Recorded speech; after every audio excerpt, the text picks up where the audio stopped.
안녕하세요. 딱심 PT 딱쌤입니다. 자, 2026년도 벌써 한 달이 다 되어갑니다. 말도 많고 탈도 많았던 2025년 부동산 시장 경매는 어땠고 전체적인 시장은 어땠는지 2026년도 앞으로 부동산 경매는 어떻게 바뀌어 갈지 저랑 같이 한번 이야기해 보도록 하시죠. 자, 우선 2025년 부동산 경매 시장 정말 롤러코스터 같은 시장이었습니다. 2025년 상반기까지 빌라든 아파트든 뜨겁게 달아오르고 있었는데요. 첫 번째, 수익률에 대해서 살펴보도록 하겠습니다. 2025년 상반기까지 서울에 있는 빌라의 평균 시세는 3억이었습니다.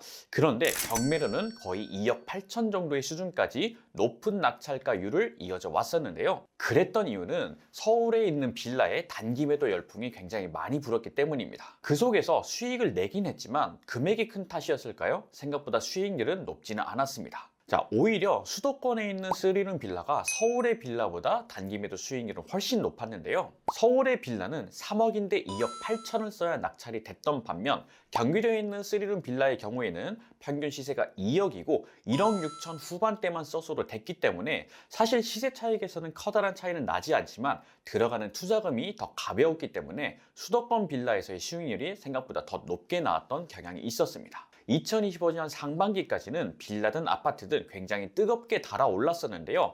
25년 6월부터 9월, 10월에 걸쳐서 정부에서는 3번의 규제책을 내게 되었습니다. 자, 그로 인해서 부동산 시장 전반뿐만 아니라 경매 시장에서도 많은 혼란이 따라왔었는데요. 빌라를 가야 될지 아파트를 가야 될지 수도권을 가야 될지 지방으로 가야 될지 의견이 굉장히 분분하기도 했었습니다. 게다가 경매 단기 매도의 핵심인 세금을 절세할 수 있는 매매 사업자의 적용 지역이 서울과 경기도 일부 지역이 불가능하게 되면서 많은 사람들이 단기 매도를 할 때 지방으로 쏠림 현상도 나타나게 됐었는데요. 그러다 보니까 지방에 있는 아파트가 보통 100명까지 들어오기도 했었던 게 사실입니다. 공포했던 사람들이 지방으로 쏠리게 되면서 반대로 용기 있는 분들이 서울이나 수도권에 있는 빌라 아파트를 더 저렴하게 낙찰을 받게 되면서 수익률을 극대화한 사례들이 굉장히 많이 발생했습니다. 다만 무주택자이면서 현금 납부를 할 수 있는 분들에게 더 많은 기회가 쏠린 반면 1주택자이거나 다주택자인 분들은 아무래도 기회가 박탈당하는 효과가 생기기도 했었죠. 사실 다른 문제도 또 있었습니다. 바로 대출 문제입니다. 게다가 정부에서는 대출 규제까지 일으키게 되면서 소액으로 투자해야 되는 경매 투자자분들이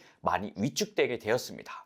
사업자 대출이 나오는지 안 나오는지, 가계 대출이 나오는지 안 나오는지 기준이 잡히지 않다 보니까 한동안 굉장히 혼란의 시장도 있었던 게 사실입니다. 자, 그러면 우리가 앞으로도 멈춰야만 할까요? 2026년 부동산 경매 시장은 어떻게 될까요? 자, 우선 추가 규제는 당연히 나올 것으로 보입니다. 핵심은요, 대출을 막고 실거주를 할 수 없는 집에 대해서는 추가적으로 매수할 수 없도록 규제를 할 것으로 보입니다. 현금을 많이 보유한 무주택자들에게는 엄청난 기회로 다가오게 될 텐데요. 다만 진짜 문제가 해결되지 않았다 보니까 이 문제도 파급 효과가 나올 것으로 보이는데요. 바로 공급량입니다. 2026년 부동산 시장은요, 압도적인 공급량의 급감 시기로 들어가게 됩니다. 수요는 넘치는데요, 집이 공급이 안 되다 보니까 가격은 오를 수밖에 없겠죠. 그래서 정부는 미리 선제 조치를 한 것으로 보입니다. 자, 현재 대한민국에 돈은 엄청나게 많이 풀렸습니다. 가계부채뿐만 아니라요, 국가부채도 기하급수적으로 늘고 있는데요.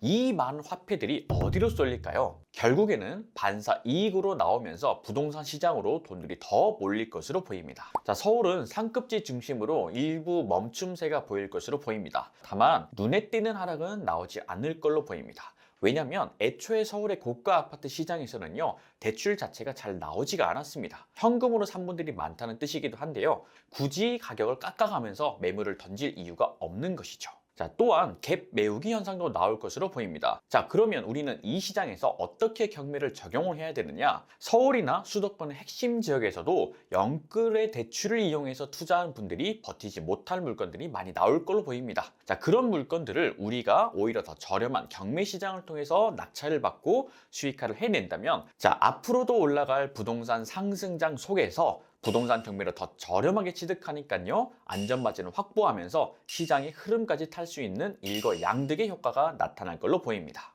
다음은 광역시 시장입니다. 지금까지 많은 투자자들이 서울 수도권으로 몰려왔었는데요. 정부에서는 규제책들의 공통점이 있었습니다. 바로 서울 수도권을 투자하지 말라라는 정책인데요. 결국에는 지방에 또는 광역시에 있는 아파트들이 슬슬 움직일 것으로 보입니다. 특히나 지금까지는 하락할 것으로 예견되었던 울산광역시는요, 최근에 전세가율도 오르고 매매가도 상승 지표로 돌아서게 되면서 앞으로는 지방 중에서도 광역시급들을 우리가 집중 공략해보면 더 좋을 걸로 보입니다. 자, 2020년 부동산 시장 앞으로도 상승이 계속될 걸로 보이는데요. 자, 그렇다면 어떻게 더 수익률을 극대화시킬까? 바로 부동산 경매 시장입니다. 자, 모든 부동산은요, 싸게 사는 게 제일 중요한데요.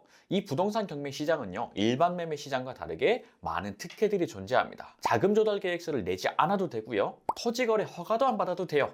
게다가 실거주도 안 해도 되죠. 자, 이렇게 규제가 터지고 모두가 움츠러드는 시장일수록 더 저렴하게 낙찰받을 수 있고 낙찰가도 떨어지겠죠. 당장 단기 매도를 한다고 하더라도 시세보다 싸게 샀기 때문에 즉각적인 시세 차익을 발생시킬 수도 있죠. 자, 2026년 부동산 시장 앞으로 더 뜨거워질 것 같은데요. 여러분들의 성공적인 투자를 응원하도록 하겠습니다.